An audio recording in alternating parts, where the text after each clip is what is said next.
रणभूमि में जीवन बिताया है, तब जाकर क्षत्रिय होने का गर्व पाया है, गौरव पाया है।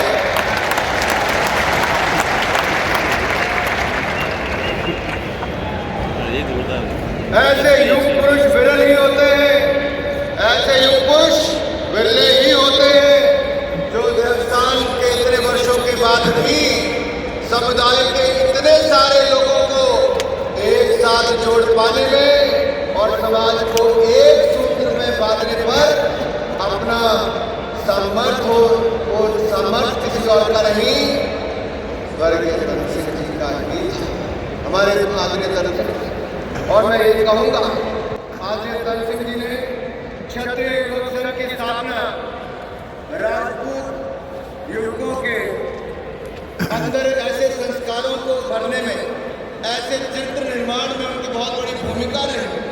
राजपूत समाज के सभी सदस्यों को क्षत्रिय धर्म के दायित्व से परिचित कराने के लिए की।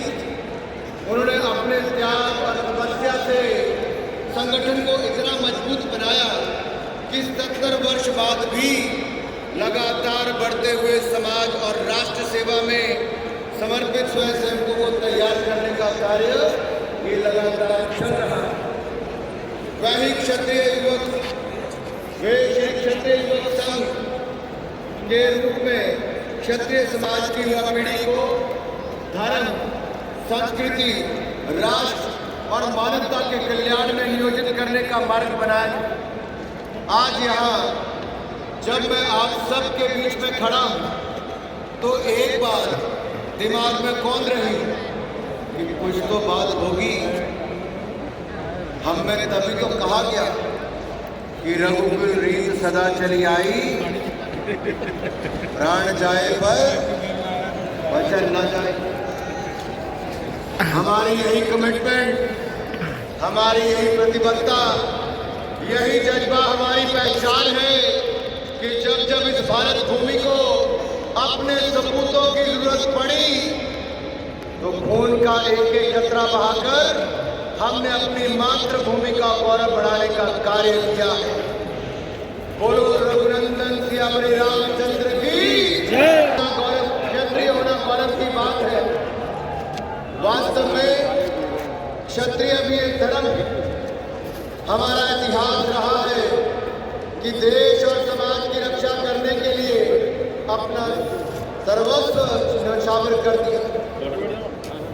शौर्य और साहस के प्रतीक होने के साथ ही त्याग, क्षमा, करुणा, न्याय और धर्म का सदैव पालन किया है और आगे भी करते रहे। श्री धन सिंह जी आधुनिक युग के अग्रणी विचारकों में से एक, जिनके आदर्शों को अनेकों क्षत्रिय युवा समाज और राष्ट्र की सेवा में अपनी भूमिका निभा रहे हैं।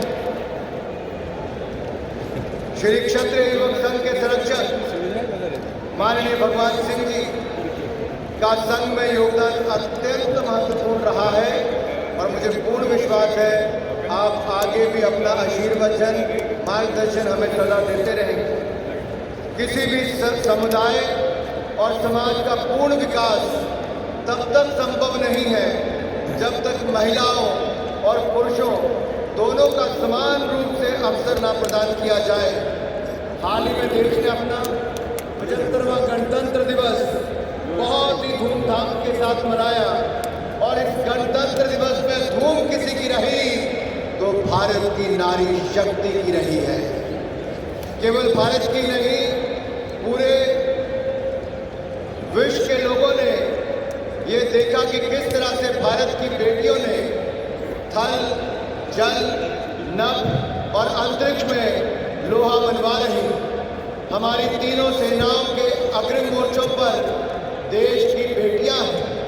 नारी सशक्तिकरण के इस अहम पहलू की पूर्णता को समझते हुए श्री भगवान सिंह जी ने संघ के प्रशिक्षण और मूल्यों को महिला और बालिकाओं तक पहुंचाने का कार्य किया है।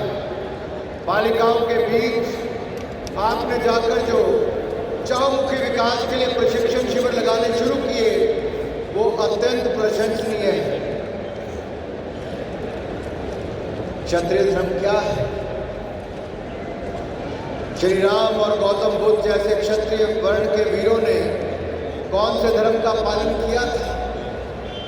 वह धर्म था सत्य के मार्ग को सदैव प्रकाशित करने का, न्याय पथ को सदैव जाज्वल्यमान रखने का, समाज और राष्ट्र हित में अपनी क्षमताओं का सकारात्मक उपयोग करना ही क्षत्रिय धर्म है। और क्षत्रिय युवक संघ द्वारा युवकों को ऐसे पथ पर चलने के लिए प्रेरित करने का कार्य अत्यंत सराहनीय और प्रशंसनीय है। अपने लक्ष्य की प्राप्ति के लिए कर्म करते रहना ही क्षत्रिय धर्म है। महाभारत के रण में जब अर्जुन ने अपने परिजनों के समक्ष युद्ध करने में असहज प्रतीत हुए, तब भगवान श्री कृष्ण ने उन्हें केवल कर्म करने की सलाह दी थी।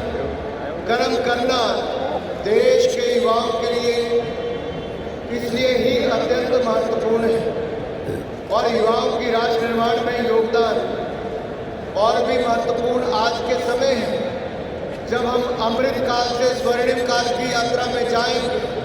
अगले 25 वर्षों में भारत को विकसित भारत बनाने का लक्ष्य लेकर जाएंगे।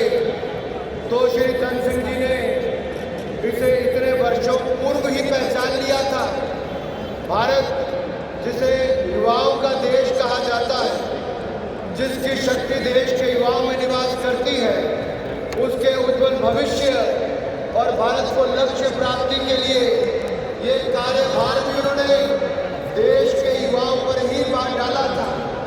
और श्री धन सिंह जी ने अगर इतने वर्ष पहले ये जान लिया था, तो आज के युवाओं को आज ये जान लेना चाहिए कि भारत को अगर विकसित भारत बनाना है तो धन सिंह जी के दिखाए रास्ते पर हम सबको अगले 25 वर्षों तक एक अहम भूमिका निभानी है। और माननीय प्रधानमंत्री नरेंद्र मोदी जी ने भी बार बार राष्ट्र निर्माण के लिए युवाओं के सशक्तिकरण पर बल दिया है। उन्होंने कहा है, युवा शक्ति परिवर्तन की वाहक है और परिवर्तन की लाभार्थी भी है। युवा सशक्तिकरण सदैव मोदी सरकार की प्राथमिकता रही और इसलिए 31 अक्टूबर 2023 को सरदार पटेल की जयंती पर प्रधानमंत्री नरेंद्र मोदी जी ने माई भारत संस्था को देश के सामने रखा। ये माई भारत एक डिजिटल प्लेटफॉर्म स्वयं सेवा के भाव को आगे बढ़ाने के लिए और आप में नेतृत्व निर्माण की क्षमता इसको बढ़ाने के लिए इस संस्था को बनाया गया है। मात्र 3 महीने के अंदर 1.5 करोड़ से ज़्यादा युवाओं ने माई भारत पर ऑनलाइन जाकर सदस्यता ग्रहण की। आज वो राष्ट्र निर्माण में एक भूमिका निभा रहे हैं। मेरे युवा साथियों, युवा विकास और युवाओं के नेतृत्व में विकास के लिए हर तरह से प्रयास हम लोग केंद्र से लेकर राज्यों में कर रहे हैं। आज भारत के सामने एक ऐसा अवसर है कि हम अपने भारत को जहाँ स्वामी विवेकानंद जी से लेकर धन सिंह जी के सपनों को साकार कर सकते हैं और नरेंद्र मोदी जी के नेतृत्व में हम लगातार उस दिशा में काम कर रहे हैं। आज भारत जब अपने स्वर्णिम काल के पथ पर अग्रसर है, तो मैं ये कह सकता हूँ, आज आवश्यकता है ऐसे संगठनों जो दक्षिण से लेकर उत्तर तक, पूर्व से लेकर पश्चिम तक, सभी क्षेत्रों से आप सब लोग चलकर 2-2 दिनों में ट्रेनों में बैठकर दिल्ली की कड़कती ठंड में भी आप अनुशासित होकर सुबह से यहाँ पर बैठे हैं।